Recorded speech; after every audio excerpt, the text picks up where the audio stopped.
Welcome into this Friar Away Friday edition of the Oxford Exxon podcast. Chase Parham and Neal McCready, Clark Ford Studio this morning. We'll take some subscriber questions. We'll probably take some questions out of the live chat as well. I've got a little glitch in my camera. I'll fix that in a second for those following along on the live stream. So good morning. Ole Miss basketball tonight against Western Michigan, 6 o'clock at the Pavilion. It is a doubleheader. The women play at 3.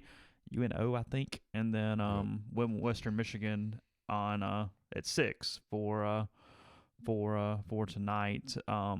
Western Michigan is 3-0. They played the Rebels last year. Ole Miss won 90-64, I think, in the season opener last year. I think that was Kermit's first game. But anyway, I read through the game notes. Can't you tell? I don't do that very often, but I did. I scanned all the way through the Ole Miss game notes last night when I was just sitting around. So wow, I have not yet looked at the game notes. Have you not? I have not. Yeah, they are 3-0. They have a win over Milwaukee, and then they beat somebody else. I don't know, something like that. Okay. So they're 3-0. The Broncos coming into town. The MAC opponent tonight. It is the first round game of the on-campus game for the NIT tip-off. When Ole Miss heads to the Barclays Center and plays Penn State and maybe Syracuse, and then maybe Oklahoma State. Is that right? Something like that. I'm impressed. Wealth of basketball knowledge on this Friday morning, and a podcast brought to you every single day by the Oxford Exxon. Coming to town for basketball or football. There's a football game too. It's tomorrow night against LSU. If you're coming into town, stop in at the Oxford Exxon. You get a clean, convenience store, get good gas prices, and much more. And if you go to the basketball game tonight, you can head on over to the Oxford Crystal. Your ticket serves as a $1.50 coupon to get a sack full or a steamer pack there with the Oxford Crystal. So, again, check out all those things. We're coming to you from the Clark Ford Studio with Mr. McCready, who's a little under the weather this morning. That is true. 662-257-1900 is the number. Call that number. Ask for Corey Clark. Tell Corey what Ford product you're looking for. He'll send you a quote within 15 minutes in business hours. It's that simple. Right to the bottom line. No hassle, no haggle. You get your quote, and the rest is up to you. Corey wants to be your car guy. He wants to be your truck guy. He'll prove it to you. 662-257-1900. I talked to you yesterday afternoon, and you seemed fairly okay. When did you turn into the Crypt Keeper? Yeah, it kind of hit me. I kind of feel it coming last night, and when I woke up in the middle of the night, I wasn't feeling so good. Okay. Recruiting content up on the site at rebelgrove.com. A lot of prospects in town this weekend for the Rebels and the Tigers tomorrow, so you can read about that and much more that's there. Apparently, Football Scoop had huge news yesterday that Matt Luke was probably returning next season. I saw that. Probably well sourced. I did not know that Matt Luke had been told that he was going to get the 2020 season. I also did not know that Ole Miss was conducting an athletics director search in which prospective candidates were being told that keeping Matt for at least another season was part of the deal. I had no idea. All that being reported yesterday, wasn't it? Unbelievable. It's a great scoop from Football Scoop. That's why they call themselves Football Scoop. It's not the mics, guys. It's my voice. This is as loud as I can talk. I can turn him up. It'd be all right. I think I did there. I don't have headphones on, but if you guys say he's turned up, then it's turned up.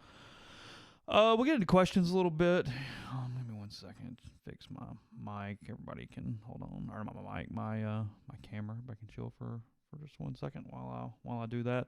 Yeah,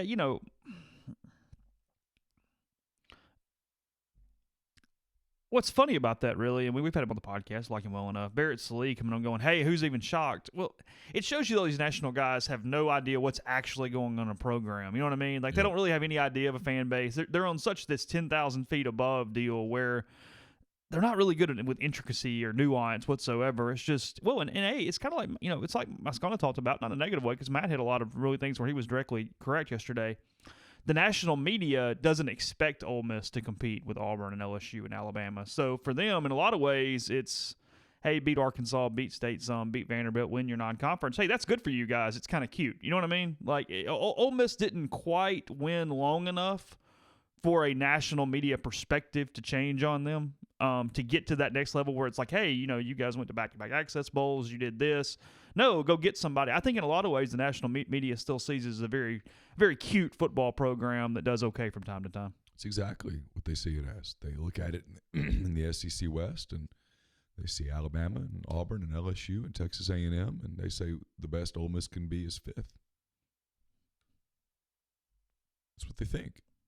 That is the perception. So they look at this particular season and they see the freshman quarterback running all over the place, and they see a couple of freshman running backs, and they see an improved defense, and they see close games. Hey, they almost beat Memphis. Hey, they almost beat Cal. Hey, they almost beat Auburn. And they say that's pretty good for Ole Miss. That is the perception. It's up to Ole Miss to change that perception. Right. But that is the perception from 30,000 feet. It always has been. We'll jump into some questions, kind of pick and choose and go through the list a little bit.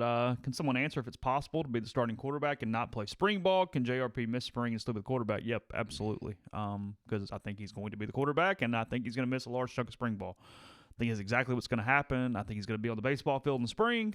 I think he'll fill in with football when he can to some degree. I think they're still trying to work out exactly what that looks like. They've talked about it in the past. They've sort of put a plan together, but I'll be honest, when they put that first plan together, it wasn't expected for him to be the incumbent going into the spring, so that does change things a little bit, but I still think it's primary baseball in the spring, and here's the deal. He needs the spring. He needs the summer more. The thing you don't do is he can't go to the Cape in the freaking summer or something like that. He's got to be around the football team in the summer, throwing, doing all that, quote, voluntary workout if you've got ESPN. He needs to go to Mobile for the summer. Yeah. That's where he needs to hang out with David for 3 months. Literally is what he needs to do. Yeah, so that's the deal. Where there's an impact to me is not even necessarily the spring. It's the summer when he's got to be on and got to be with football and basically continue to develop as a leader of this football program with whomever the wide receivers are at that point. So, yeah, I think it's very possible because I think it's the absolute thing that's about to happen. We'll put it that way. I would be stunned if anything else was the case. So, let's see. Kermit's obviously recruiting a different type of athlete. Does Kermit have more backing and support, so to say, as opposed to what AK had, which in return is helping get bigger fish?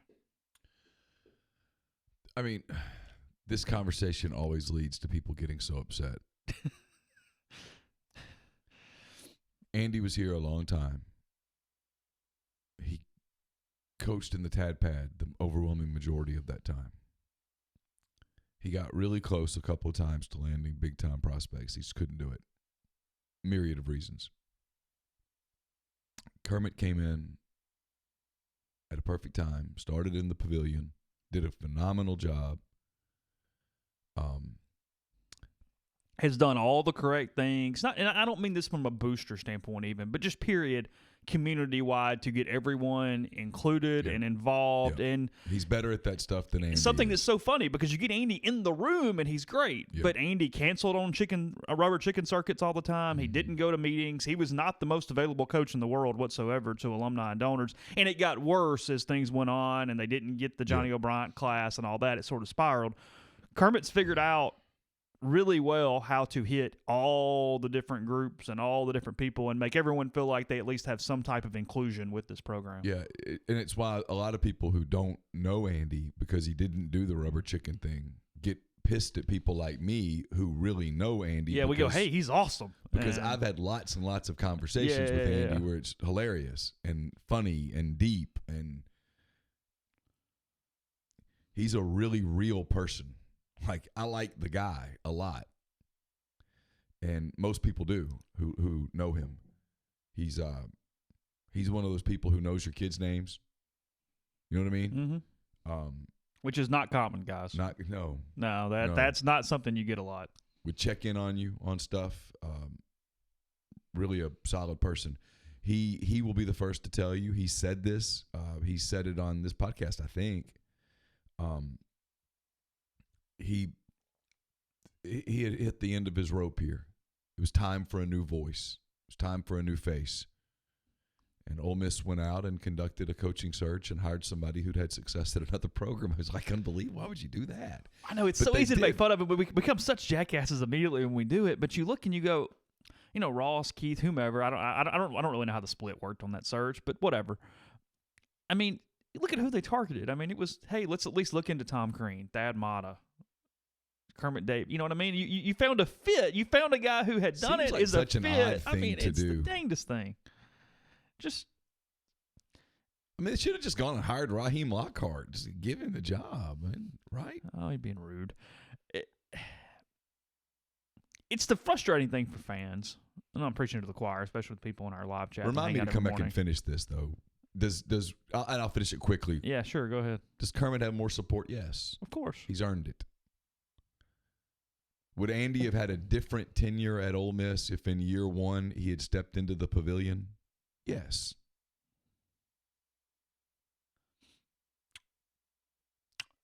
Throw this question at you, and I'll finish what I was going to say. Is there more or less basketball support because of football struggling? Does football rise all boats where it would help, or is this helped in a way basketball to sort of close the gap and become more of a preeminent program? Well, campus. I don't think Matt Luke would ever do some of the Hugh Freeze stuff as it pertains to basketball. I'll put it that way. Yeah, that's a good point. I mean, I think it is. There was an antagonistic element to the two staffs. Yes. It's putting it kindly. Putting it nicely. Yeah. I think that's fair. And to Andy's credit, he stayed above it. Because Andy understood that an SEC school not named Kentucky, football's king. Yeah, even at Florida. Yes. Still Dan Mullen's school. Yes. Andy got it, and he played nice. He probably got a little annoyed by some of the baseball element here. He did. Yeah. Yeah, I think so. And that's fair. Yeah. You know, I get it. People would say, well, he should have won. And he likes Mike. Don't do that crap. Yeah. He likes Mike. He just thinks some of the – well, look, Andy was one of those people that years ago said they ought to sell beer in the damn Coliseum. That would help. He was one of the people that said, and I say this too, that a lot of the people that go to baseball games, it's because you can sit out in the outfield and enjoy a sunny day and enjoy a few cold ones. That's not 10,000 baseball junkies at Swayze every Friday night.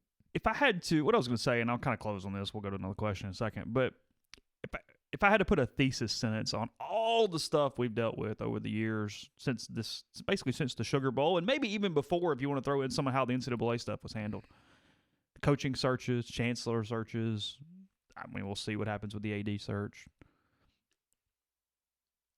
It all boils down to the Ole Miss fan base wanting the school to, quote, act like an SEC program. That's it. Yep. That is what it completely boils down to, period. Yep. Act like one of the other 12 schools not named Vanderbilt in your conference. Yeah. That's it. I say this all the time. When you know specifically who it is that you compete against. That's a hell of an advantage. And they do. Pepsi doesn't go to work in the morning going, hey, I wonder who we should check out today. Nope. Let's go see what Coke's doing. Yeah. I mean, there are people out there, entrepreneurs, that have no idea who else is trying to come up with what they're coming up with. Well, in this league, Ole Miss competes with Mississippi State, Alabama, Auburn, LSU, Texas A&M, and Arkansas. That's it. Yeah. And if you get to the top part of that, the rest will work out. Yeah. It'd be all right. And if you can't figure out a way to beat those teams on a regular basis, it's not going to go well. It's simple. It's really not that complicated. I think people here have gotten into this. It's why I get infuriated with we just need to have somebody who understands Mississippi's unique history. That is the biggest load of, bullshit. That is crap. That is a cop-out. Need somebody who understands Ole Miss. No, you don't. You do not. There's literally two people that prove it on a daily basis here, athletically. Mike Bianco did not play at Ole Miss. Mike Bianco did not go to Ole Miss. Mike Bianco did not love Ole Miss. Mike Bianco, because I wrote the main story on his hiring and all and did that big thing a few years ago, he didn't know where Oxford was in the state when he got the job. He didn't know if it was around Jackson. He knew it wasn't on the coast. Otherwise, dude had no clue. He knew it had a nice stadium because he'd played here. That was it. Yep. That's all. What he knew, though, was he knew how to win.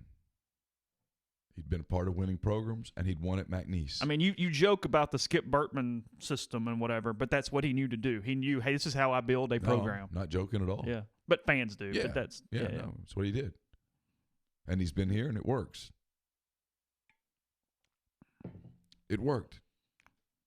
He wears the Ole Miss stuff, and Yeah, like him or don't like him, you can't argue that it's been a success for 20 no, seasons. I mean, you can argue that they should have gotten to Omaha more or whatever, blah blah blah. But 20 years they've been really really good.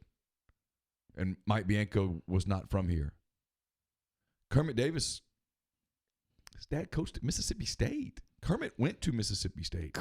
I dare say Kermit one of Kermit's biggest coaching failures is not getting the Mississippi State job when Rick Ray got it. Yeah, I dare say Kermit Davis did not love Ole Miss. If you're a state, I'm going to go out on a limb and guess that before he got the job, if you'd said, "Hey, do you love Ole Miss?" He'd have been like, "No." If you're a State fan, your eyes have to bleed. Oh, Oh my God! A few years ago, you could have, because you're getting hit by it twice. You didn't hire Kermit, who would have won at Mississippi State. Instead of you hired Rick Ray, was a disaster. Who literally was on his way. And then now he's sitting over at Ole Miss, and he's probably going to kick your ass for the next 10 years. Yeah. So that's sort of the deal that all of a sudden State's having to go with here. But that's why when people say it, and they still say it, people in high places say it. You got to have somebody who understands Mississippi's unique history, and you have to have somebody who understands Ole Miss. It makes my ears bleed. It really does. I just think that is the stupidest thing. It is the biggest cop out. It is a total joke. No, hire somebody who knows how to win. Pay them to win and let them win. Get the hell out of the way and let them win. And if they don't win, fire them and hire the next guy. And if they do win and then they leave for a bigger and better place, go to their house, help them pack their stuff, thank them for winning, and then go hire the next person to win. It is not complicated. It's way too pragmatic for college athletics. There's a lot of other stuff going on. A lot of people do it. That's how a lot of people do it. Like if you're Iowa State and you lose Matt Campbell, you go to his house in Ames and you help him pack up and you say, "Hey, man, thank you. Oh, and do you have any recommendations on who we should hire?" And then you go get the next Matt Campbell. That's what you go do. That's got to be your goal.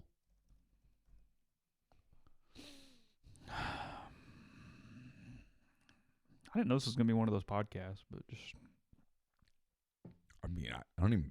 It's not even really one of those podcasts. I don't even think it's breaking news. I mean, I don't. That's not even. It's not overly complicated, not even football is it? Scoop. I mean, after I got beat so bad yesterday, I'm just kind of just trying to recover. Devastating to get beat on a story like that. Question here: does him being a State alum taint him still? No, not at all. I mean, the only thing you're going to even know about State with Kermit is he's going to want to beat them very, very badly when they play each other. It bothers you, BPS, that he's a State alum? Man, it wouldn't. I mean, if I were an Ole Miss fan, that wouldn't bother me at all. I wouldn't care. I wouldn't care where anybody went. You know me. I would not. I mean, that whole. I don't buy any of that stuff. He said, I don't buy any of that stuff. If you can, that's crazy, man. You don't. I'm gonna tell you this. You don't understand the mentality of the sport. The people that do it. That whole that loyalty thing. Most people, hand raised, are loyal to a paycheck. They are loyal to the people that take care of their families. They are loyal to the people that give them opportunity. I promise you, Kermit Davis, despite having no personal affiliation with Ole Miss, wants Ole Miss to win badly because it means he wins. And I promise you, not because it's his alma mater, but because they screwed him in a job search thing, I can promise you this. Kermit Davis wants to kick Mississippi State's ass. There will never be a day. Flat won't be the thing those days. There will never be a day that Ole Miss is flat against Mississippi State with Kermit Davis on that bench. Now, there might be a game after. You still like that? But there won't That's your theory. You think the next game. I mean, if you ever tell me that a pattern emerges, I would tell you that would be the pattern. His teams will be ready to go against Mississippi State. They were ready to go last year twice. They got him in Starkville and damn near got him in Oxford, and State was more talented than Ole Miss was last year. Mm-hmm. Trying that not to be the case, obviously, but he won't ever admit that it's personal, but it's personal. Last little thing before we go to a break, and then come back with more questions. Brakefield supposed to be signing with Duke today, right? This today, right? Yeah. Okay. It's basketball recruiting, baby. Again, you guys want it in, you're in. See what happens. Yeah. I mean, I'd certainly bet on Duke. We have a content item prepared. Just in case. It'll either hit publish or delete. There's several in there we probably need to delete. I need to get rid of one from There's May. one in there that it's in there all the time. I'm always tempted to go hit delete. Like, it needs to be stop. deleted. I don't know why I haven't done it. Well, I need to save the content though. I do need to save this paragraph somewhere, I guess. But Zach, you're antagonizing.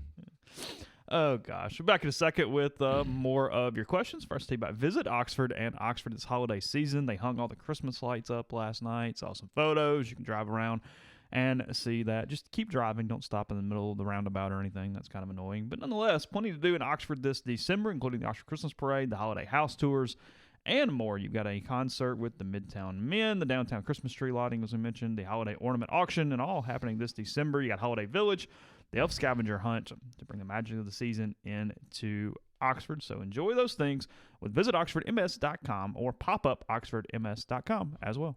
Our advertisers are just going to have to forgive me because these are going to be condensed ads today. I just can't do it. You're on a pitch count, I think. You've only got so many. I am on a pitch count. Podcast also brought to you by Oxford University Bank, OUB, locally owned and operated right here in Oxford. It's home to Casasa. It's the absolute best cash checking account. Customers get 2.5% interest on their balances up to $50,000, and ATM fees nationwide are refunded. To learn more about OUB, check out liveoxfordbankoxford.com or call 662-234-6668. OUB is FDIC insured. If you're coming up this weekend for basketball, for football, both, whatever, get in touch with Harry Alexander. He is an Oxford-based RE/MAX Legacy Realty agent. If you're looking to move to Oxford, to retire to Oxford, something you're thinking about down the road, you need to check out Savannah Square. It is a 9-acre development, 0.7 of a mile from the Oxford downtown square, conveniently located east of North Lamar. They've got different homes in different stages of development. You can look at the model home at 215 William Street as well. It's savannahsquareoxford.com or 662-801-5621. We're also brought to you by Grenada Nissan. If you're in the market for a Nissan vehicle, Grenada Nissan has a complete selection of new and previously owned Nissan vehicles. Go in, test drive one, tell Gene and Sandy you heard about Grenada Nissan on the podcast or at rebelgrove.com, and you'll get Rebel savings on top of the already great deals at Grenada Nissan. It's GrenadaNissanUSA.com. And we're brought to you by John Edwards of Regency Travel Incorporated in Memphis. Here's what you do. You call John. I've done this now for the last few weeks. I've sent him on multiple little excursions. I need to get in touch with him, actually. You give him a call. You give him some parameters. You give him a budget, and he gives you options, lots of options. You don't have to live anywhere near Memphis to take advantage of his services. If you're thinking about taking a trip to the Pacific Northwest, or you're thinking about taking a trip to the Gulf, or whatever the case may be, John's got connections, and he'll hook you up with all sorts of options for you. 901-494-3387 or jedwards@regencytravel.net. Podcast also brought to you by Community Mortgage, Oxford, Memphis, Soto County, or Chattanooga. Underwriting and processing is done in Memphis. You're getting local underwriting that understands your market. A leader in condo financing in Oxford, the float down option to lock in the current rate. But if rates go down before you close, you get the lower rate. Also, interest rates low has been in about 2 years, so good time to talk to Jason, 662-234-2704 or JLOWE at communitymtg.com. We've had this question several times. People know I'm podcasting at 8:30 every morning. It cracks Neil up every single time. When they call you. When my phone rings. Yeah. And it's someone who absolutely knows that you're podcasting at this moment. Yeah. I don't have much of a way to answer. And it's one of those days where it's like, oh, hey, it's the bat phone where like there's a thing. No, it's just something. Different career path. We've answered this question before. I thought I was going to law school for a year. I switched my major to political science for a little while. Then I actually worked in a law office and realized I wanted nothing to do with law. And then switched back to journalism at that point. Still got the minor in political science, but yeah, I'm good. You don't want to go into law school? No, I'm good. I think I'm fine. I want to play center field for the Cubs. Oh, really? That's what I would have. Had I not done this, that's what I would have done. I saw the Where Is Boyce shirts last night. I'm all for charity, so he's giving all proceeds to St. Jude, so it's all good. That's good. Yeah, it's all good. Yeah, I had a conversation with him last night about whether I'd wear one for the Egg Bowl post-game show, but we'll talk about it. I mean, we've worn Eastern Kentucky stuff. I guess we're his Clint Boyce shirt that night. So yeah, I did have that conversation, but nonetheless, let's see. Look, I'm asking about the direction of the football program. For my opinion, I don't think you have the money. You don't have the money, so it's a moot point. Is the thing here. It's just one of those deals where, in a perfect world, everybody's flush with cash, and you have just a pragmatic football decision to make either way. But it's not the world we live in, as some coaches have said in the past. So it is what it is. I don't know. I mean, there's just always more to it than what it is. Now, I will say, here's the deal. And this isn't really pro or anti-Matt, which I know is a little bit of a cop-out, but nonetheless. You do have to factor in whatever this thing looks like next year from a bleeding standpoint, from a momentum standpoint, from a season ticket holder standpoint. I mean, that's what Arkansas is doing here is, I don't know whether it would have worked or not worked under Chad Morris. I definitely don't think it would have because it was an utter disaster. But he got brought into a situation where it was not his system at all. Right. Completely having to overhaul everything, and within 20 games, it's over. It's a bad hire. That's, yeah. The only way you could hire a Chad Morris and make that really work was to sit back and go, dude, you got 4 years, and I don't care if you go 4-44. You're sitting here. Well, someone had to say that out loud. That's my point. Right. So, but what Arkansas did do is, hey, we've just got to stop the bleeding. It's not going to work, so we have to stop now. Right now. That's the decision you're actually making is, do we believe in it or do we not? It's every AD's at the end of every season. Are we moving up? Are we moving down? Or are we staying the same? And if you're moving down, and maybe even if you're staying the same, you go, all right, that's it. Can't. We don't wait a year to go down further. But if you feel like you're moving up, you go, okay, we can just manage. I mean, the biggest problem next year is that schedule. I think they win some football games. I just think they might start so sucky that everything kind of falls apart a little bit. We'll see. I don't know. Yeah, that Baylor game has become, hell, maybe the most critical game in the program since take your pick. I don't think that's overly hyperbolic. No, I don't either. So you touched on a number of things. Sure. I'll touch on Arkansas a little bit, not because I know people are joking with me. I'm not. I have no real interest in Arkansas's football program. My child is there, and she couldn't name a prospective coaching candidate if her life depended on it. I can assure you. Because I joked around with her about it yesterday, and she was just clueless. Anyway, they've made a decision that they can't bleed anymore. They looked at their stadium on 2 gorgeous days. When I say gorgeous, I mean the weather was perfect. It's what you would draw up. An SEC opponent and then Western Kentucky, and there was nobody at the game. And they said, we can't do this. We will bleed to death. And they had boosters stand up and say, no more. No more. And so they are now their deal, they're down to 6 commitments. Yeah, it's falling apart. Most of their recruiting class is falling apart. A year after having essentially 20 kids in the transfer portal. Yeah, and this is before we even find out who from there jumps into the transfer portal. That really good tight end they got, by the way, is being courted by a lot of folks right now. Yeah. Can't remember his name. Grayson Gunner. Yeah. Yeah. Gunner Grayson. Great, whatever. Whoever. Yeah, him. Double G. They made a decision that, hey, this might be a terrible recruiting year and we might get set back if that's even possible, but we're going to go hit a home run. And they've put a bunch of money together, and it's going to allow them to dig deep on Mike Norvell and figure out whether you can do it, whether he's the guy. It's going to let them put together if the rumors are true, a massive offer for a couple of people to see if maybe you can get them to just take it. Maybe the money is such that they jump. But for Ole Miss, people say, what's the direction of the program? I get this what would you do question, which is funny to me because, hell, I don't know. I mean, I have no say in it. What would I do? I think I would let him finish this recruiting class. I would go into next season. It would be understood, hey, you've got to win. And the front part of that schedule is such that with Baylor and Alabama and Auburn and LSU and Florida in those first 7 games, I think that I would have to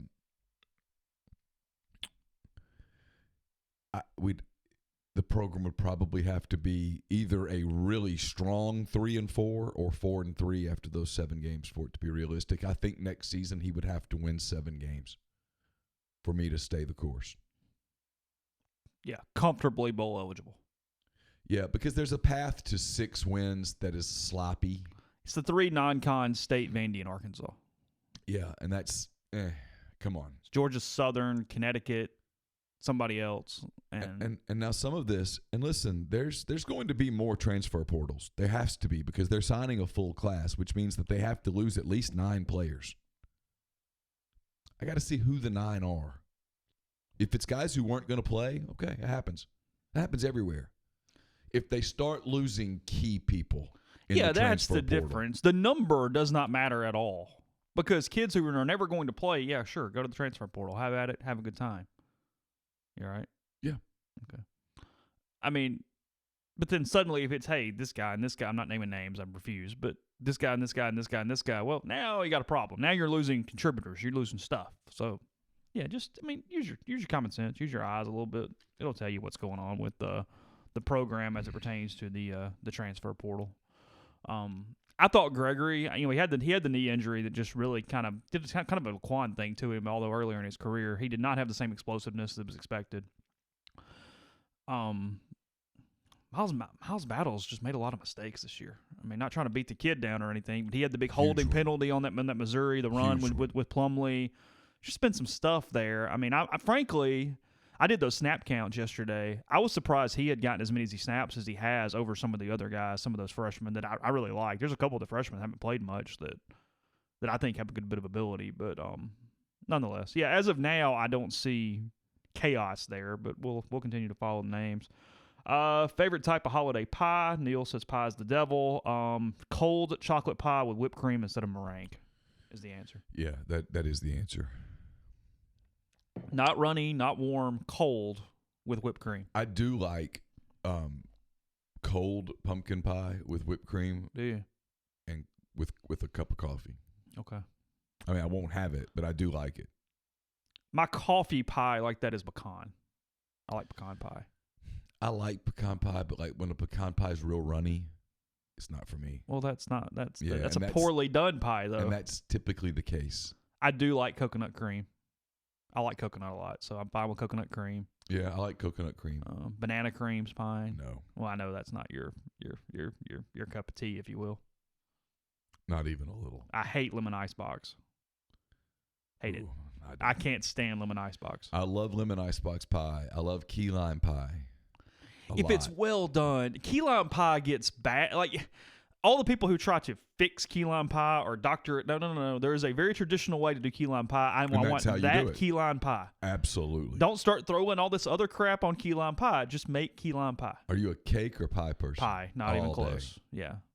I don't really even like cake that much. If cake's not well done, like cake has got to be moist and correct. You know what I mean? Like it can't, like dry cake. Oh, like I can't stand it. It's why a lot of times people can make cupcakes because of the size. I think easier so to have the right whatever about it. But yeah, no, definitely pie instead of cake. It's not even close.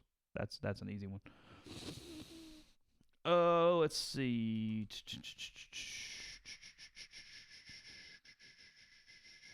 Lane Kiffin would be fun to cover. There's no doubt about that.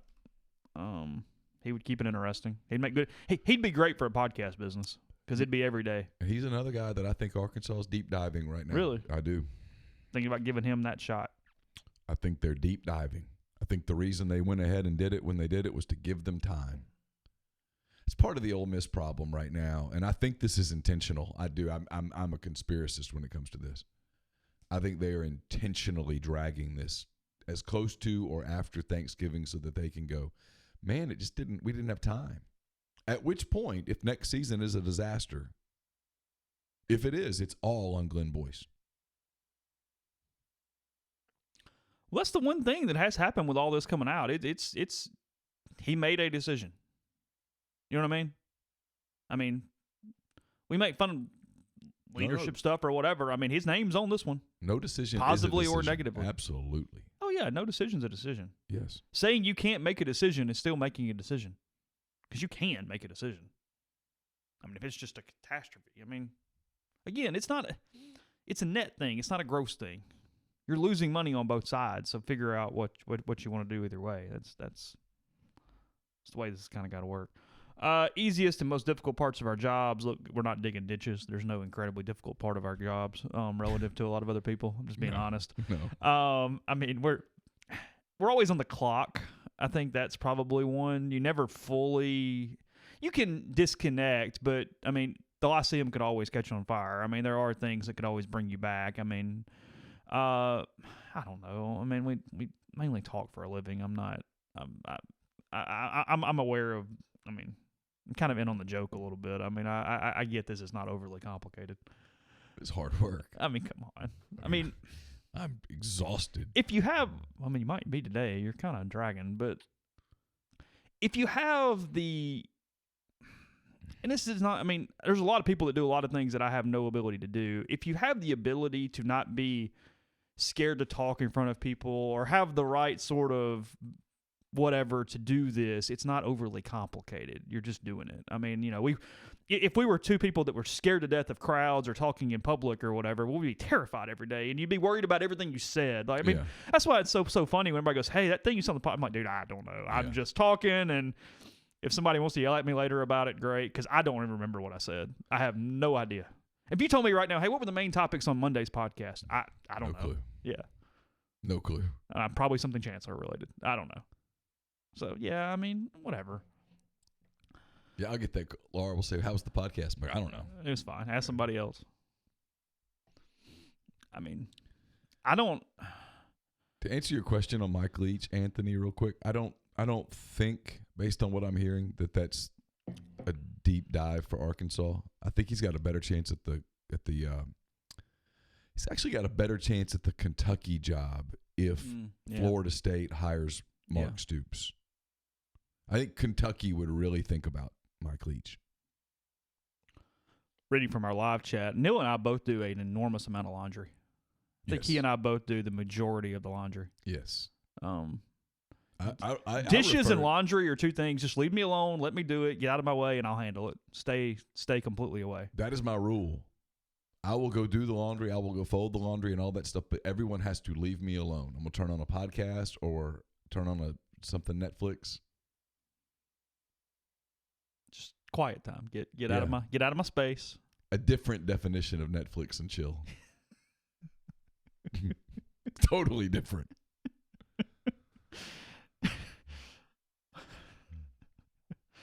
Do you still live shows and stuff? Do you get any nervousness at all? No. Is there anything? No. Just nothing? No. I mean, I'm terrified about equipment working. And then once I see the equipment working, it's like, all right, just go. I got over all that when I was doing radio. Because it's just so much. You just got to talk. The light comes on, talk. It's literally that simple.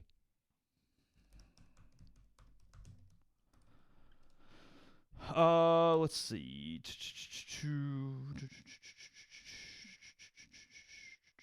Yeah, we put out a Greatest Pod in the South just yesterday.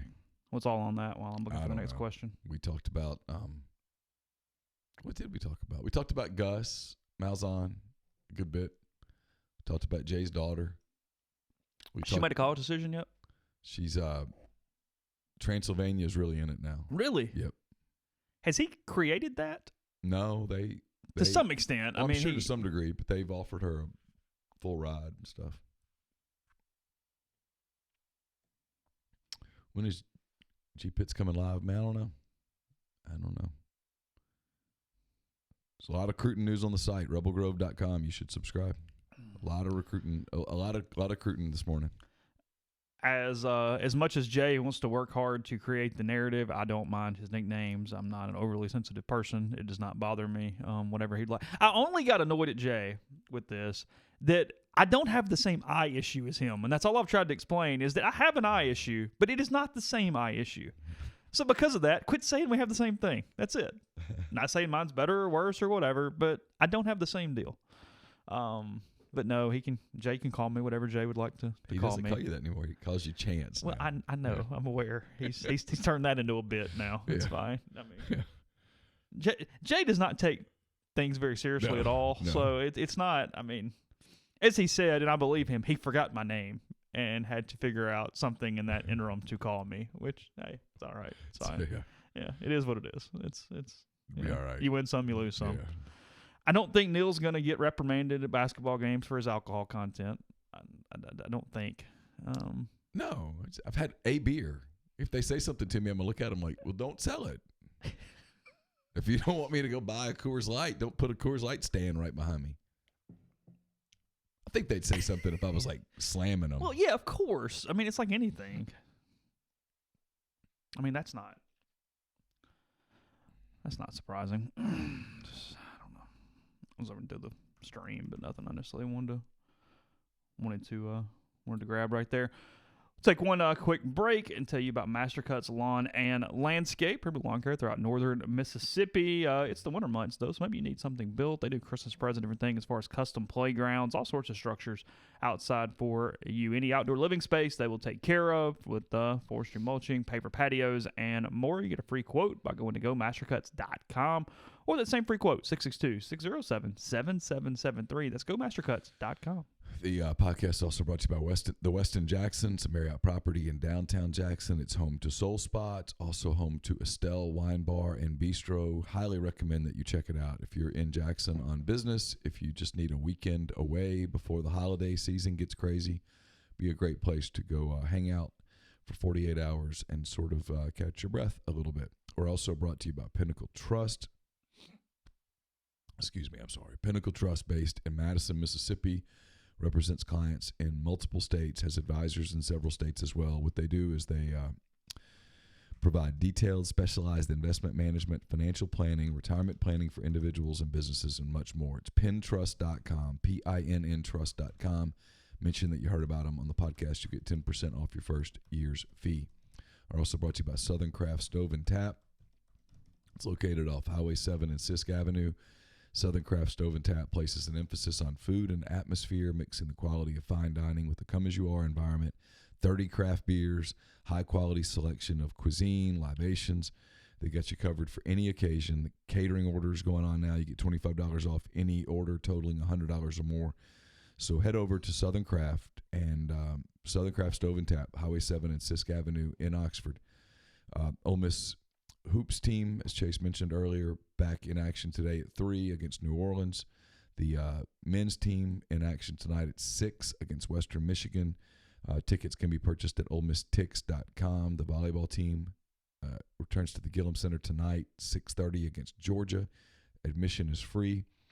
Information can be found at OleMissSports.com. You can get that Rebel Flex Pass, by the way, for basketball. Just $199. You get a ticket to every home game this season, varying seat locations from game to game. Allows you to experience the pavilion from all angles. It's just $199. And then the football home finale tomorrow night, LSU. Tickets are still available. Game kicks at 6, and you can get ticks at OleMissTix.com. Get ticks at OleMissTix.com. Yeah. Oh, and Blue Delta, by the way, tonight. They're in Tampa today, Orlando tomorrow. They'll also be at the Graduate Oxford lobby tonight. Studio is open 10 to 6 tomorrow. So with that 6 p.m. kick, you can get plenty of time to get fitted for your Blue Delta jeans this weekend. Now's the time to get your Christmas shopping done. Blue Delta is offering gift cards for their bespoke raw denim jeans for $100 off. It's a great way to treat your friends and family with a great Mississippi-made product for the holidays. So drop by the Oxford studio to purchase or get in touch with them on social media. You can slide into their DMs or send them an email, info@bluedeltajeans.com, to have a gift card mailed to you anywhere in the whole wide world. Given the early non-conference losses by Kentucky, Florida, LSU, and Alabama, how strong will the SEC be in January? Plenty strong enough, not holding November against anyone in the league right now. Nah, it's all good. Teams lose games, especially in today's world where they have so much turnover. You don't have tons of seniors on a lot of teams. Alabama's big loss is they were counting on that Villanova transfer to be eligible. He was going to be a big part of their team, and he's not. That's going to hurt them. Kentucky will be fine. Let's go about death row meals of all things. I don't see how anybody actually eats the meal. I don't see how you have any sort of appetite. No. I mean, I think it would be completely impossible to eat whatever it is. Yeah. I bet the percentage of people who actually finish the meal is incredibly low. I can't even put myself in that mindset. Yeah, I mean, it's impossible for me to even. I've got asked that question before. It's like one of those things people sit around and say, "What would your last meal be?" If I knew it was my last meal, it wouldn't be anything, because I'd be thinking about obviously the other more than I would be thinking about whether I was going to enjoy this cheeseburger. Yeah. Hey, shrimp cocktail. Like, nah. Yeah. That's what NCAA officials have for their last meal.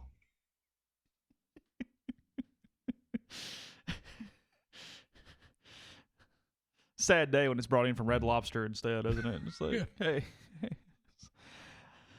I have no idea if I went back in time and weren't journalists or writers, what my profession would be. I don't know. I'd be the center fielder for the Cubs. No, like a different era.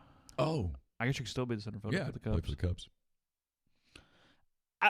I mean, I can't imagine what that lifestyle would be like, but I do wonder what it was like for baseball writers, like that literally rode the train with the teams in like the 50s and stuff like that. Probably pretty drunk.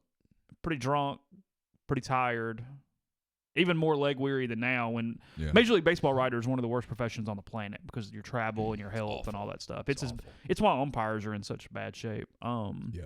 You're just gone all the time.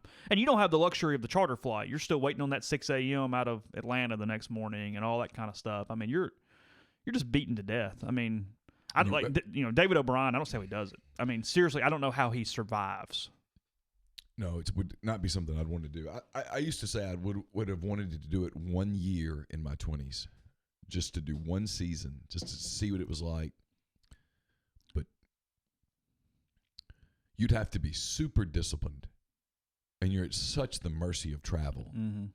And then now Sleep wouldn't happen. And now you're so competitive. It's the part of it that people don't get is that you're never off. At least back in the 50s, you filed and you were done until the next day. Now you're not done. You're always going. And there's a rumor that pops and you're chasing constantly.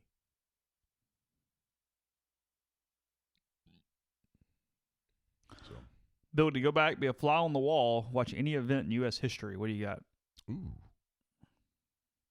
Several different ways you can take this. that's a good one. You can just go, hey, something I didn't experience and I'd like to have seen. Okay. Pick whatever. You can even go, and I know this is new and it's whatever, and we because of recency bias, we talk about this all the time. But nobody has any idea in the world what happened when they moved the Capitol with Hamilton and those guys, because there's no record of it. They went in the room, came out, and said, "Hey, we're doing this, you're doing this, and here we go." Yeah, And it was three people, and you go, "Well, okay, what the hell because it was happened in Jefferson, there?" Adams, and Hamilton, right? Yeah, In that room, yeah. And you go, "Okay." I don't know. There's a lot of. I mean, I could go for days. I mean, the room when they actually decide we're going to drop the atomic bomb. Ooh, What's that day like? that's a good one. We doing this? We not doing this? He made the right call. Saved lives by doing it. Yeah. Yeah. His job was to save American lives, and he did. Yeah. If I could witness one sports thing, it might actually be the USA beating the Soviets in hockey. Really? I was 10, and I remember it. You mean like if you could be in the arena in Lake Placid? Yeah. I remember where I was. They had to play the next day. They played 2 days later on Yeah. Sunday, and I can remember going to church on that Sunday morning, and everyone was talking about the gold medal game. The whole country was riveted to that hockey team. It was awesome. What percentage of people, we'll go my age and younger, you think that was for the gold medal? Most. Yeah, I bet it was a very low percentage that realized they had to play whomever. Was it Finland? Yeah. 2 days later? Yeah. And fell behind. Yeah.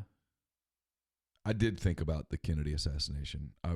If you told me that I was going to be a fly on the wall and I could know what happened. There's nothing I can do to change it. It's going to be what it is. That might be what I pick. Sports-wise, that is a pretty good one if you could be at Belmont for Secretariat's run. Yeah. I probably would have been in Cleveland on a certain Wednesday night in 2016. that would have been on the list. That'd be on the way up on the list. I'd like that. Well, it's like, if you told me, and we've talked about this, if I could pick one of the Saints playoff games, I'd rather have the NFC title game than the Super Bowl. From a fan experience standpoint, the NFC title game was a much bigger deal than the actual Super Bowl. I can't even imagine what it was like because I covered their divisional playoff win over the Eagles. Yeah. And I'm going to tell you, when I guess it was Deuce McAllister scored to kind of put it away, that damn thing shook in a way where I can remember kind of holding the table. Like, not that the table's going to save me, but it shook. I got to think about this one. I will read it here because it's not the worst question. If you be one athlete throughout history, who would it be? And don't say Jordan or someone obvious. Have a good reason. I think I'd think about that. Be one athlete through the course of history, who would I be? Yeah. But not like, hey, I'm going to be Muhammad Ali. I mean, think about being Justin Verlander. I mean, just being honest. Neil's like, Andy Roddick, Justin Verlander. Yeah. Tom Brady's doing okay. He's not going to bemoan all those Wimbledon losses to Federer over the course of the decade. You're still here? Oh, good. Oh gosh. Let's see. I have no idea what hand raised guys will look like in terms of extra technology value and remotes in 2 years. I don't know what it's going to be in 2 weeks. I don't anticipate some huge change, but that's a long time with technology, how it is, when you get new ideas, when other people do things better, and you try to figure out what the next step is. Because 2 years ago, I wouldn't be thinking we'd be doing this right now, so I don't know. If we had complete unlimited budget, which we do not, no, we probably would have a much better camera situation. We'd have a different table set up to all be in one shot. There are things we could do, but it would be it's just cost prohibitive right now. It makes no sense, given the added value that we would get out of it. If somebody would like to step up and sponsor some of that, holler. I think things will change. Joe DiMaggio is definitely on the list. I thought about Muhammad Ali. Somebody says Derek Jeter. Yeah, well. Because then you're not limited. It's a... No, but do you have to send out the gift baskets afterwards? Is that creeping you out? It does really creep me out. It's potentially the most narcissistic thing I've ever heard of. I'll be honest. Congratulations that you were able to sleep with me. Here's a gift basket. Yeah. On your way out. It feels... They're alphabetized. Yeah. Who do you end up with? Hannah, whatever her name is, from Sports Illustrated? Yeah. Davis. Is that right? Maybe. I don't know. Yeah. Tiger doesn't count because he's too good at his sport. He's an interesting person. You can't pick. Yeah, Can't pick the best player at any respective sport. Ted Williams' life would be fascinating. Yeah. He was maybe as good of a Navy pilot as he was baseball player. Has to be in the running for best eyesight of all time. Yeah, absolutely. Baseball, pilot, absolutely. Just coordination and eyesight. Joe Namath would have been interesting. Seriously, if you lived that life, that probably would have been a fascinating life to live.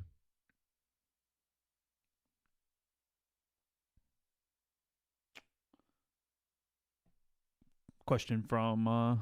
Marilyn Monroe, though, was a smoke show. She was.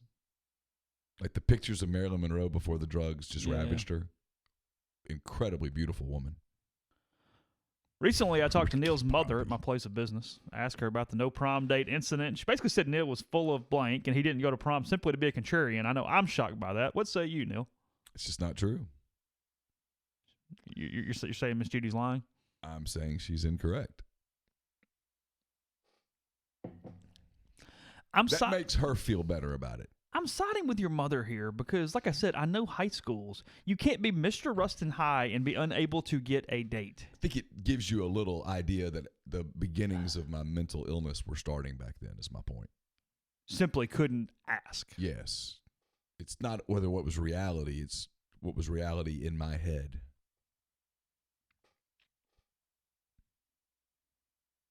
Okay. A Roman gladiator. I do like Ricky Bobby. That's funny.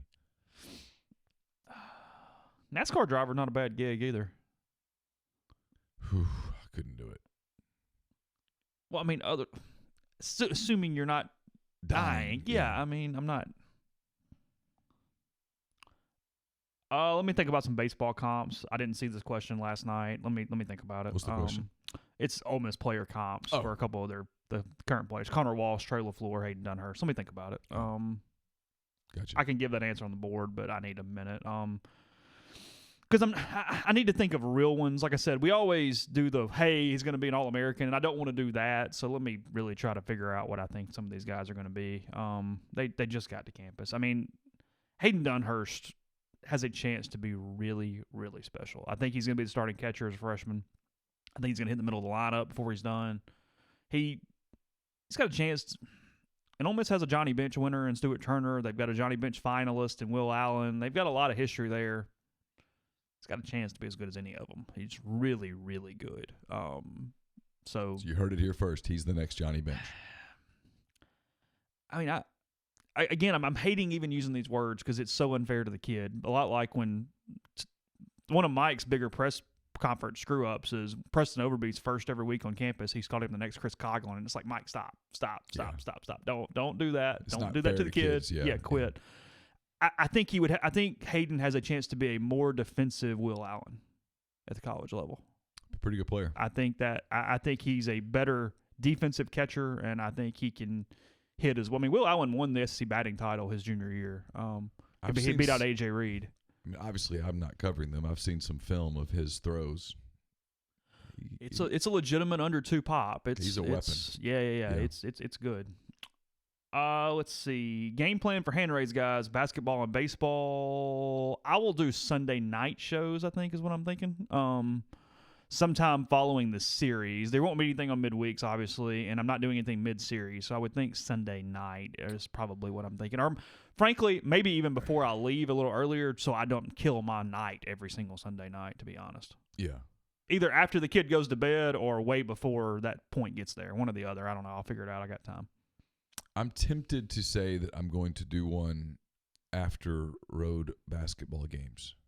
After Memphis would be good next week. Yeah. I'm planning as of now to go to Memphis. Are you? Okay. So it would be much later that day.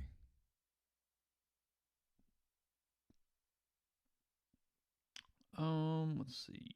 I think if the college football playoff committee can pick anything they wanted, from a viewership standpoint, would this be their choice? 1, Ohio State, 2, Clemson, 3, Georgia, 4, LSU. You get Burrow against Ohio State in the first game. You get Clemson, Georgia, and then you potentially get Fields playing his old team as well. The only thing about that is that in that scenario, Georgia, LSU, first one had to be a classic where you wanted to see it, where the country wanted to see it again. It would have to be an absolute heavyweight fight where you wanted to see it again. Otherwise, I don't think people want a rematch a month later. Had to be that kind of 2011 9-6. Everybody's okay. Let's do this. Frankly, I think the committee would like to see, in an ideal world, they would love for it to be Clemson, Ohio State, LSU, and then they'd love for somehow, some way, an Oklahoma or an Oregon or something to crash it. Yeah, I just don't know that they want 2 SEC teams. They've proven they'll do it, but I don't think they want it. They get so much heat when they do that. And I don't really know how I feel about it. Like, I joke around about the Big Ten, but the truth is I watch a lot of Big Ten football. I think Alabama would mop the floor with Minnesota, with Penn State, with Wisconsin, with Iowa. I think LSU would too. I think Georgia would. So the SEC's a better league. then the Big 12, then the Pac-12, then the ACC. The top of the SEC, now look, the bottom of the SEC sucks, and the middle part of the SEC is super duper average. But the top of the SEC is really good. It was a question I skipped. To me, an injustice would be Oregon getting in over Alabama at 11-1 when their one loss is to Auburn, who Bama then beat. Right. And Bama ran. I mean, and I get Bama hasn't beaten anybody. I understand that. I get it. The committee really would love for Auburn to win the Iron Bowl. And just put that to bed. Put that to bed. Yeah. That's a good point. If they could pick some games, it'd be, the Oregon, the Oklahoma, hey, y'all run it, don't screw it up, and then Auburn, you beat Alabama. The committee is a big Auburn fan right now. I mean, they would love Auburn to beat Georgia. And frankly, they'd like LSU to go ahead and finish 14-0. Yes. Or 13-0, whatever. They'd like for Auburn to beat Georgia and then beat Alabama, and then LSU beat Georgia and clear that up. Yeah. Well, either one can beat Georgia. Georgia can beat Auburn. That's fine, whatever. Right. But, yeah, as long as LSU does it too. But they don't. I don't think they want to have to deal with a scenario where Alabama's 11-1, Georgia's 12-1, having just beaten LSU, and LSU is 12-1, having just lost to Georgia, where LSU won in Tuscaloosa, but the recency thingy. Mm-hmm. I think that's where the committee just puts its head on the table. How do you sort that out? And then you are taking somebody over 11-1 Alabama. Mm-hmm. Head on over to G&M Pharmacy and get your flu shot today. It is a flu vaccine available with $0 copay on most insurance plans. You don't have to wait in line like you would at a chain drugstore. Instead, one of their locally owned pharmacies will take care of you. That's Tyson Drugs on the Square in Holly Springs, or G&M Pharmacy located on South Boulevard in Oxford. 662-236-2222. Dead Soxy has expanded its collegiate line. Get in the action. Check out all of their newly listed color patterns. Regardless of their allegiance, those disowned relatives need Christmas gifts too. So go to deadsoxy.com, DEADSOXY.com. Check out the new collegiate line. And remember, at the checkout, enter promo code Rebel Grove, you get 30% off. We're also brought to you by Splinter Creek. Splinter Creek's a gated conservation community. It's located 8 miles southwest of Oxford, 75 minutes from the Memphis airport. SplinterCreekMS.com. 601-898-2772 to schedule a tour with Tom Smith, Land and Home Agents. It's if you're thinking about moving to Oxford, thinking about retiring to Oxford, you really need to check it out. This would be a good weekend to do it. 34 lakefront lots, 650 acres of lake, pine, hardwood forest. The lakes are the main streets of Splinter Creek. They're built for swimming, quiet boating and fishing. They're stocked with copper-nosed bluegill, brim, largemouth bass. So check it out. SplinterCreekMS.com. And again, that number is 601-898-2772. We are also brought to you by the refrigeration company, TRC, owned and operated by Jeremy Watler. He's been in the refrigeration field for more than 20 years. They specialize in ammonia refrigeration, but they work on any HFC, HCFC, or CO2 systems. They're building winning relationships with customers in baking, cold storage, ice production facilities, and facilities serving dairy, food, poultry, and catfish processing. To learn more, 251-348-8533, or send them an email at jeremy@therefridgeco. That's Jeremy at THEREFRIGCO.com. And we're brought to you by Elite Dental Care. They have offices throughout West Tennessee and Germantown, Jackson, and Trenton. 5 doctors, more than 75 years of combined experience. They offer convenience along with the latest in technology. They focus on staying up to date with all the latest technology, including intraoral cameras, digital x-rays and impressions, 3D x-rays, and more. They have conscious sedation, IV sedation, whatever you're looking for, they've got it. So get in touch if you're looking for a dentist in West Tennessee or the Memphis area. Call Dr. Mark Harper, Dr. Clint Buchanan, or Dr. Mike Farah at Elite Dental Care. It's elitedentalcare.com. So looking at, let's see, questions.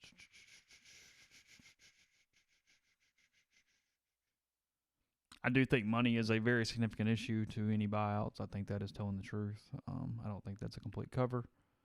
Again, total players anticipate transferring. I'm not worried about the total number. I want to know who they are. You could have 20 kids transfer out that wouldn't mean a whole lot at all, other than you're going to lose some scholarship numbers, obviously, but who would never probably play other than special teams. But then you could have 5 more that were very critical and be at a problem. So let's see names. Just the number doesn't tell the story. Right. Everybody has people in the transfer portal every season. Every SEC school is going to have probably at least 5 kids in the portal every year. Tell me who's in the portal. Yeah. Ole Miss. Let me repeat this. Ole Miss wants to sign a full class. They intend to sign a full class. To do that, 85 is a real number. They have to have kids leave. That's not spin. Now, if the wrong kids leave, Of course. that's where we'll see who's spinning. And I'll be honest, the risk of people getting upset, there are a couple of names that are flying around out there that if that happened, it is not good. You can pick 3 schools that will never be competitive at football again. Who you got and why? Ooh. Just for your own For my personal. own personal. Michigan, Oh, yeah. They're not all that competitive now. Texas. Just crater it. I'm good. You're good? What's funny about that is then that really helps out A&M, who we make fun of Yeah. pretty much every day. Colt would love that. Yeah. But Texas does annoy me. Notre Dame's not good enough to annoy me, but they would annoy me. They don't annoy me. I'm trying to think who annoys me. You're not annoyed as much anymore. No, I'm really not. Because it used to be Ohio State when Mervin was there. That bothered me. Yeah. Surprised you're not more in on hating Penn State, Franklin, and all their stuff. I hate them, but they're not good enough yet. Like Minnesota did the world a favor. Kept that out of the We don't have to think about that anymore. I would like Penn State to get cratered. That's one. Crater them. Is it bad that I think it would be funny to watch Bama get cratered? No, not at all. Be great. I find Clemson annoying simply because you cannot continue to play this stupid no respect card. You're the number 1 or number 2 program in the freaking country. Stop. And let's also stop playing this "we're so super clean" card. Yeah, I mean, Because come on. T. Higgins, come on, bud. Yeah, all these kids are lined up to Dexter Lawrence just. all these kids are lined up to go to just this rural school in South Carolina that has a lake. Look, I know 90% of the college baseball community agrees with this, with Vandy baseball. They don't bother me. I don't know why. They probably should. The calisthenics get on my nerves. Yeah. They're chirpy and they're whatever, but for some reason, Louisville baseball bothers me more than Vandy baseball does. Vandy baseball doesn't bother me. Louisville baseball kind of does. And I love Dan. He's a friend. But Louisville bothers me. You would know better than me. But from my limited observation, it almost seems like with Vanderbilt, they're in on the joke. That it's all just. It's, hey, we're trolling, and you know it, and we know it. And if it bothers you, but it gets aggressive pretty quick. I mean, it does. They have some skirmishes. Now, the Whistler makes them hated. But that's not the actual team. Yeah. Now, I do think Corbin could stop that if he really wanted to. He could. Absolutely. He lets it go. He could absolutely stop it. The Whistler is plenty of reason to crater them. I get that. But the actual team doesn't bother me. They take advantage of a hell of a loophole, and they do it well. Okay. I mean, I can't hate them for that. I can be annoyed by the rule. Well, the rule's stupid. But I can't hate them. But they didn't do the rule. Now, I do hate the media, too, that goes, hey, Vanderbilt, they find a way to win at baseball. Yeah. Shut well, that's up. Kendall and them just. Well, on ESPN, it's like, can you believe this athletic department? It's like, stop. But it's because the average fan doesn't understand and nobody wants to take the bloom off the rose. You know what I mean? Right. Where you lead ESPN in the College World Series and you go, hey, look, yeah, Vanderbilt's really good. Here's why they do it. Here's how they do it. No, let's just – nobody needs the sausage made. Just make it and move on. Duke doesn't do it because they don't care enough about baseball to do it. Several teams could do it. Rice is starting to do it a little more. Rice starting to try to get serious a little bit again after – because that was their identity for a while under Wayne Graham. And, yeah, they're starting to pep it up. You know, the other side of it, schools that don't want to do it, like, you know, Derek Diamond's here. Stanford, no, we are not doing it. Yep. We're not playing that game. Even if it hurts the baseball program, we're out. You make decisions. Vandy said we're going to win at college baseball. Yes. It's going to be our thing. And we'll sacrifice some stuff to do it, and they do. They academically are good enough to get, the Rice coaches from Tennessee Tech. academically good enough to get a lot of Northeastern kids. They pull from all over the country. There's enough local talent that wants to come there too, and look up and got a lot of scholarships, and they make it work. And somehow we'll get to the SEC tournament, and there'll be some dude we never heard of, and he'll come in and he'll throw 97 miles an hour on his first pitch, and you go, okay, great. Because everybody goes, hey, you get Vandy in the loser bracket, and I got to play that Saturday game. It's like, all right, fine, whatever, great. Who's the 8th dude in the rotation? Go for it. Yeah, you'll know him next year. That's for sure. That's what'll happen. It's gonna be a good Friday night. Kumar Rocker is gonna come to town this year. It'd be fun too, because this will be the first year that you can have a beer at the stadium. That'd be great. First alcoholic beverage that makes it into Swayze. Unbelievable. I am looking forward to that night. That'll be fun. Yeah. I want to see Rocker in person. Sure. I don't know what week that is. They set game times, by the way, for all the non-con games. They haven't done the league yet because the league hasn't told them what time they're going to play. But all the non-con stuff has been set. I think the season opener is at 4 o'clock that Friday against Louisville. It's usually when it is. I think that's right. I think it's 4. Yeah, Louisville series 4, 1:30, and noon. It's going to be so cold. Usually the first weekend's good, and then we get hit. For whatever reason, we usually get a little bit of a reprieve the very first weekend, and then it just falls off the map. And look, Louisville is loaded. So just everybody prepare stop yourself. With the excuses. Fire Bianco. From an arm standpoint, the first 2 days, it is a tall order. So that's on him. I'm just saying. Grief. What's wrong? Phone. Something going on? I don't think so. It just keeps ringing. Let's see. The first 6:30 weekend, because I know I'll get asked this, is March 6th against Princeton. That's what starts the Friday night games that move in from the 3 or 4 o'clock. So when the Tigers come to town, that is the case. And obviously, Ole Miss and LSU start off league play in Oxford. Might have some breaking news here. Really? So Nick Suss did a story in the Clarion Ledger where he polled a lot of different fans. Okay. Asked them what the qualities and qualifications that people want in a new AD. Okay. In other words, Nick Suss is putting together a profile. Oh. Ladies and gentlemen, Nick Suss is the new AD. It is going to be one heck of a difficult schedule here. I'm just not even playing. This is as good as the home schedule as Ole Miss has put together at any point in baseball, which frankly says something. They open with Louisville, as you know, whatever on the other non-con games. Their SEC slate at home, LSU, Arkansas, South Carolina, Vanderbilt, and Auburn. Buckle up.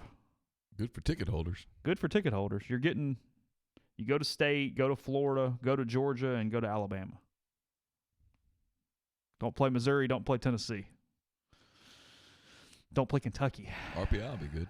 Buckle up. Yep. That's not good. That's a little too hard, I'll be honest. Because at the end of the day, you still got to win games. I mean, the RPI is all well and good, but you gotta get to a number. Doug McKay's going to take the ball. Well, Gunnar Hoagland's the one that gotta show. Yeah. Time to get there. I think they're going to talk about. He won't be the first pitcher to step up in year 2. No. That's very normal. That's not a shock at all. He's handled everything pretty well. Yeah, I'm aware LSU and Ole Miss is tomorrow night. Okay, they play a football game at 6. You know what we haven't talked about? Avery just mentions it. Sure. This Astros thing. Have you followed it much? I have Cliff Notes. Have you watched the videos? No. The videos are the most damning thing. They're the most damning thing. It is multiple times. So they had a camera in center field. Okay. And they had a screen. Their dugout. There's a walkway dugout to clubhouse. Sure. Yeah. So they got a screen in that walkway, and they're watching this catcher. As soon as they figure out signs, 2 bangs for a changeup. They bang like on a trash can. You can hear it, the video, when you now know what to listen to. And obviously the hitter knew what to listen to. It's Major League Baseball. If you know what's coming and you're paid millions of dollars to carry a wooden stick to a plate wearing a Major League uniform and you know what's coming, that's kind of an advantage. This isn't stealing signs out at second base. We all do that. where you run the risk of somebody throwing at your head when they catch you doing it. But, where you're looking in and you see that, hey, a change-up's coming, and maybe that's when you flare your pinky out or something. You know what I mean? I mean, there's all sorts of stuff. It's with a lot of things. It's, hey, we all break the rules, go a speed limit, but you guys are killing the speed limit. No, Colonel Rebel 2000, you're not getting this. It's, yes, stealing signs has always been a part of the game, but not using technology to steal signs and to communicate in real time. That's never been a part of the game. That can't be accepted. The widespread belief through baseball is that the Brewers were able to subtly. That's about to say, you still believe the Brewers thing at home. They subtly manipulated the lighting where the hitter knew exactly what he was looking for. When you're stealing the signals with a camera and communicating to the player in real time, no, that's an unfair advantage. Yeah, if the catcher's sloppy and the pitcher's sloppy and you don't – there's a reason that a catcher and a pitcher go through a different set of signs when a runner's on second base. That's part of the game. And it's when you pick up like a lot of – Darvish was talking about this. A lot of pitchers, because they don't mean to, but over the course of the season they develop bad habits. Mm-hmm.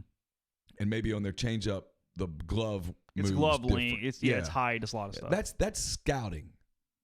That's picking stuff up, but communicating in real time. I don't know if you can hear that. Well, what it was no bang fastball. Okay. Slider. Changeup. And you can see in one of the games they were playing the White Sox that the White Sox pitcher, Danny Farquhar, picks up on it. He realizes, man, they're spitting on this 0-2 count, and they're spitting on good stuff. My best stuff. They know it's coming. And then he hears the sound, and he steps off, and he waves his catcher in, and you can see him go, they know the signs. Wow. So the White Sox, the rest of that game, they're doing nobody on, nobody out, running through multiple signs. We're not putting one away. Here comes the fastball, because the Astros know it. Mm-hmm. I mean, you got 0-2 counts, and guys are hitting changeups out of the park. Come on. I was coaching a 13 and 14-year-old all-star team one year, and the other coach was stealing my signs, and I was like, are we really doing this? You really going to make me get complicated on signs on a 13 and 14-year-old all-star game? Yeah, it was like I could literally hear him over there going, hey, like whispering the thing, and like I stopped time and just stared at him for a minute, like, okay. Is that what we're doing? I'm surprised people don't get this, that they don't understand what I'm talking about. What about binoculars in the Alabama press box? But you don't have time to communicate in real time what's going on. I know nobody believes that. You don't have the time to communicate in real time. Hey, here's what they're running. Yeah. In this situation, you're able to communicate in real time. Here is the pitch that is coming. Right. And they said, well, you still got to hit it.